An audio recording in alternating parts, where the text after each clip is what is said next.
The waiter stares at me with wide eyes. Did I really just ask for a sandy desert as my dinner? My face turns red as everyone at nearby tables starts looking at me. That one tiny pronunciation mistake almost ruined my first date in America.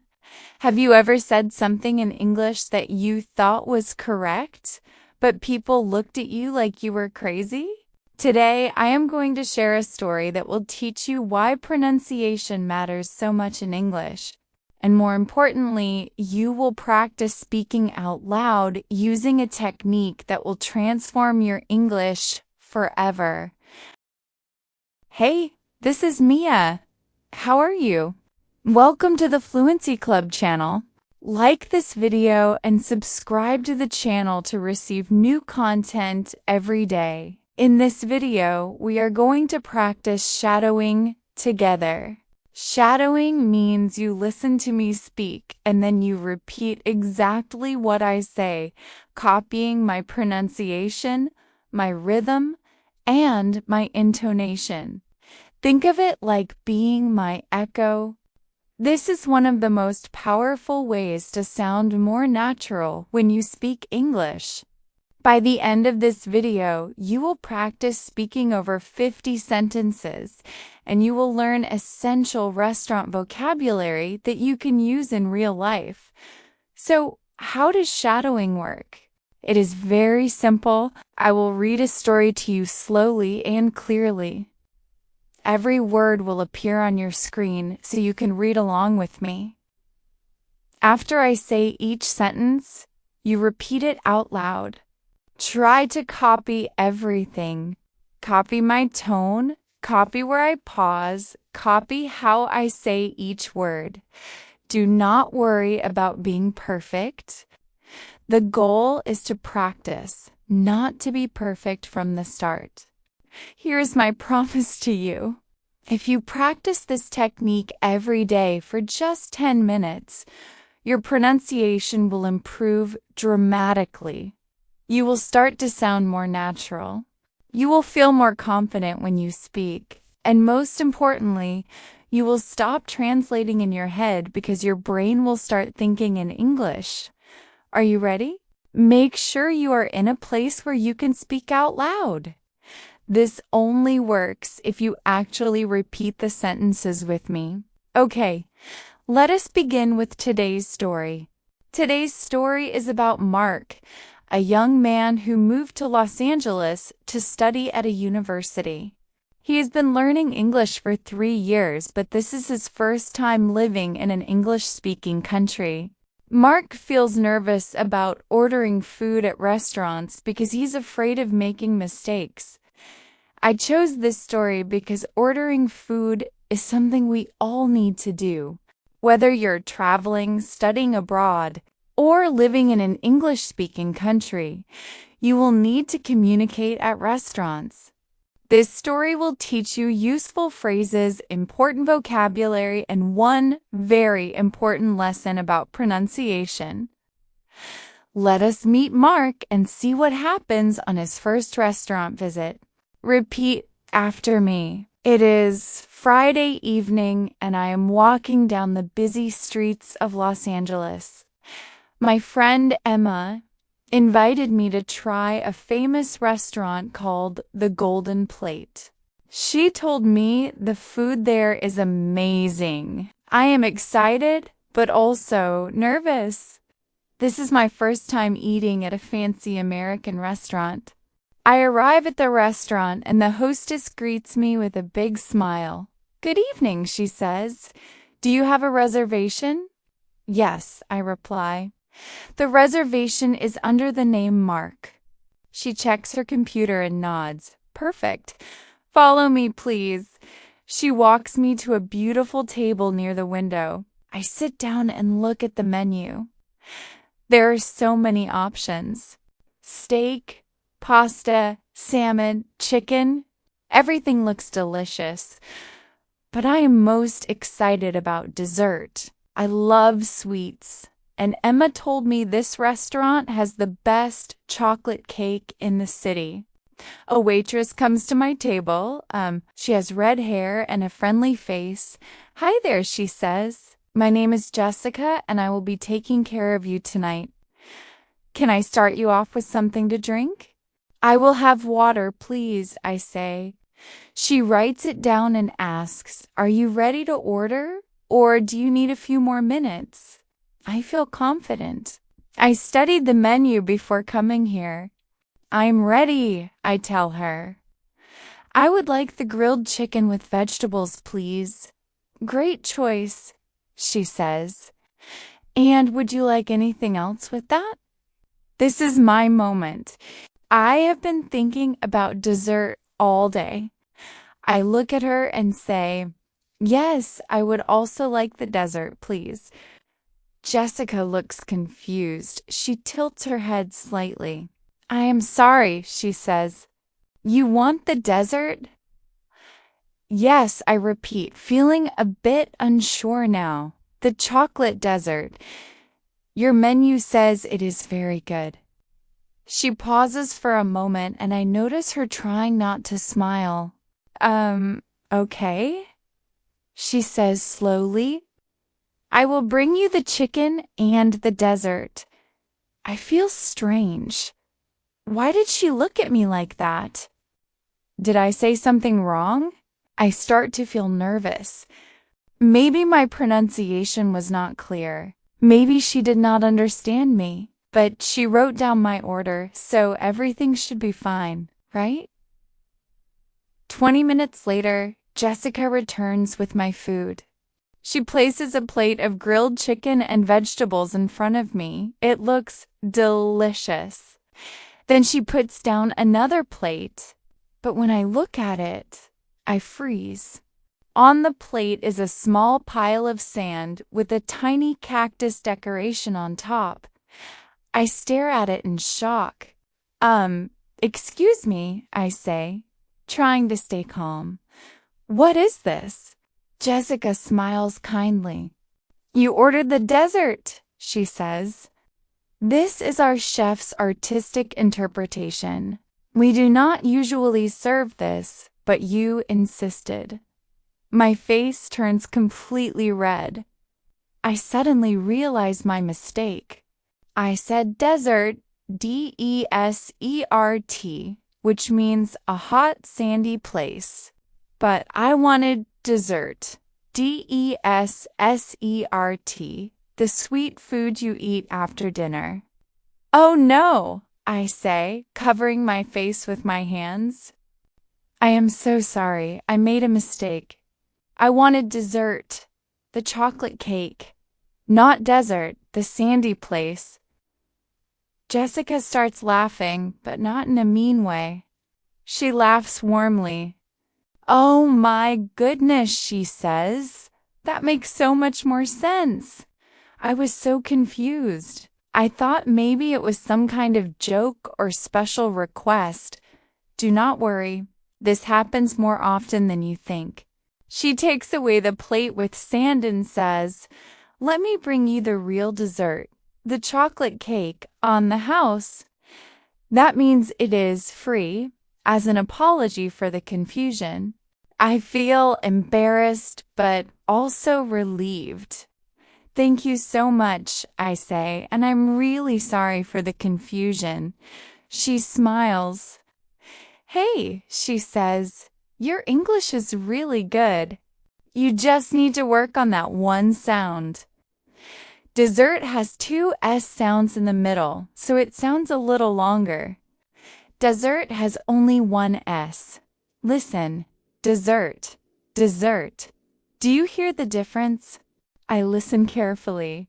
Desert, desert. Yes, I say. I hear it now. She nods encouragingly. You will remember this mistake forever. Trust me. And that is actually a good thing. We learn best from our funny mistakes. A few minutes later, she brings me the most amazing chocolate cake I have ever seen. It is rich, sweet, and absolutely perfect. As I eat it, I practice quietly to myself. Dessert, dessert, dessert. When I finish eating, Jessica comes back with the check. So, she asks with a playful smile, "How is the dessert?" I laugh. "It was perfect," I say. "Much better than the dessert." She laughs too. Before I leave, she writes something on a napkin and hands it to me. This is a little pronunciation guide I made for words that confuse English learners, she says. "Keep practicing. You are doing great." I leave the restaurant feeling different than when I arrived. Yes, I made a mistake. Yes, I felt embarrassed. But I also learned something important. And I made a new friend.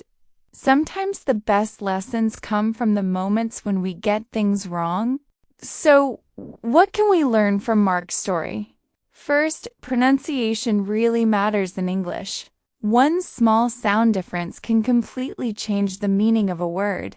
Desert and dessert sound almost the same, but they mean totally different things. This is why practicing your pronunciation is so important. But here is the most important lesson. Making mistakes is not the end of the world. Mark felt embarrassed, yes. But what happened? Jessica was kind and helpful. She did not laugh at him in a mean way. She helped him learn. And now, Mark will never forget the difference between desert and dessert. When you're learning English, you will make mistakes. Everyone does. Even native speakers make mistakes sometimes. The key is to keep speaking, keep practicing, and learn from those moments. Your mistakes are not failures. They are proof that you are trying. They are steps on your path to fluency. So speak up, even if you are not sure. Speak up, even if you feel nervous, because that is how you grow. Now let us practice some essential restaurant vocabulary together.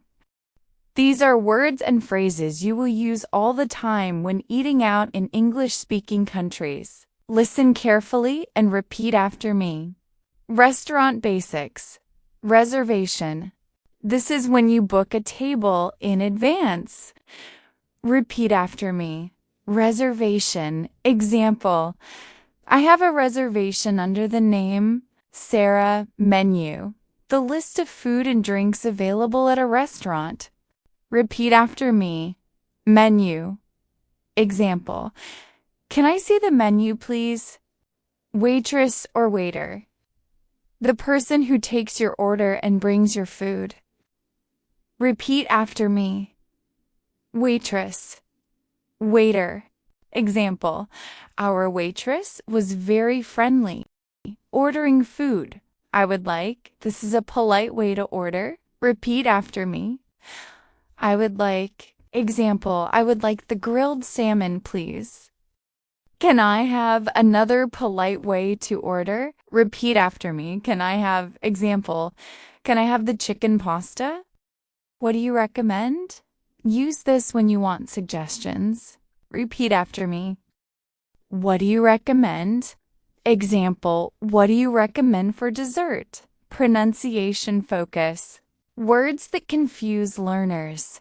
Dessert versus dessert. Remember, desert has one S sound and means a hot, sandy place. Desert has two S sounds and means sweet food after a meal.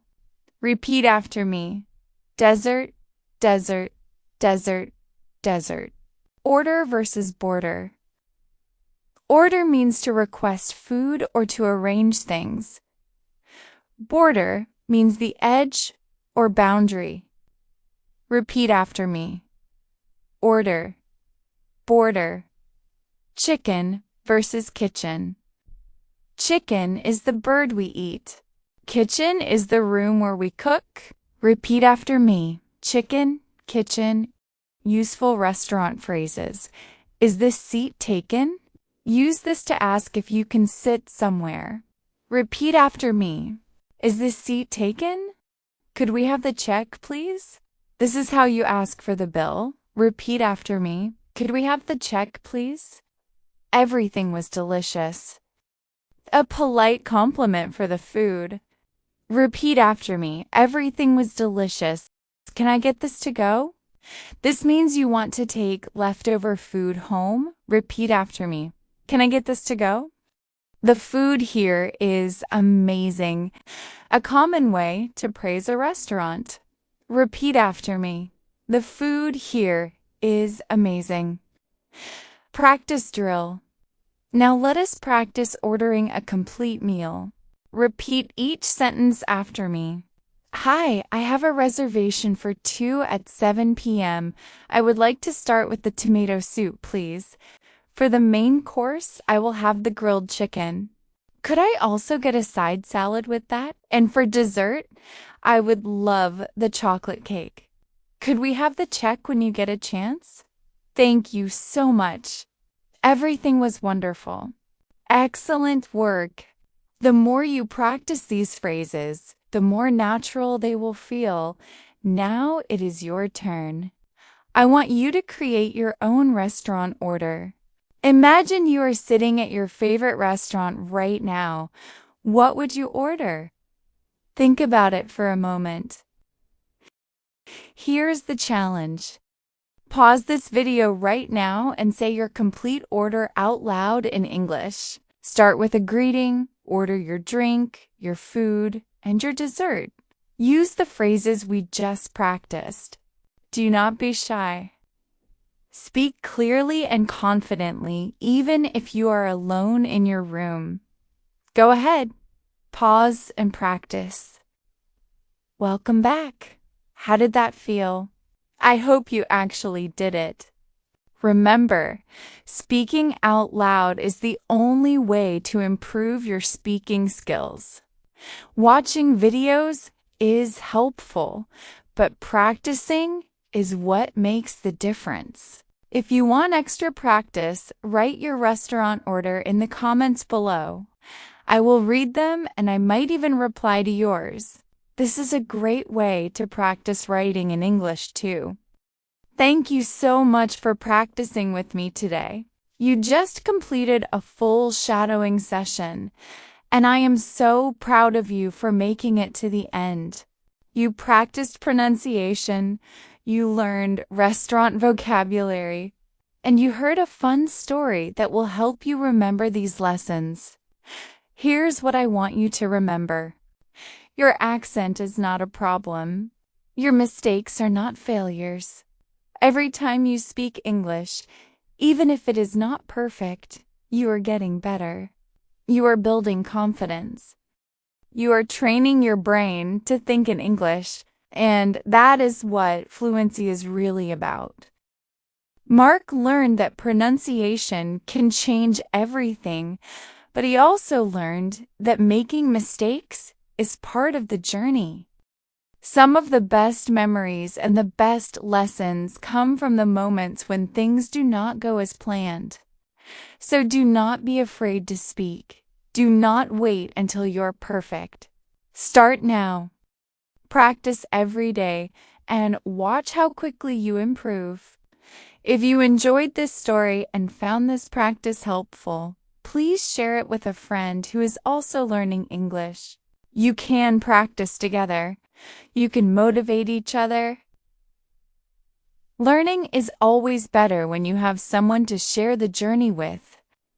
I also want to hear from you. Have you ever made a funny mistake when speaking English? Maybe you confused two words like Mark did? Or maybe you ordered something completely wrong at a restaurant. Share your story in the comments. I promise you, your story will make someone else feel less alone in their learning journey. And who knows, it might even make us all laugh. Remember, every expert was once a beginner. Every fluent speaker once struggled with pronunciation. The only difference between them and someone who gives up is that they kept practicing. They kept speaking, they kept trying, and now it is your turn to do the same. Before you go, I have one small request. Try to use one phrase from today's lesson in a real conversation this week. Even if you just practice ordering coffee in English or you say good morning to someone in English, use what you learned today. Real practice in real situations is the fastest way to make progress.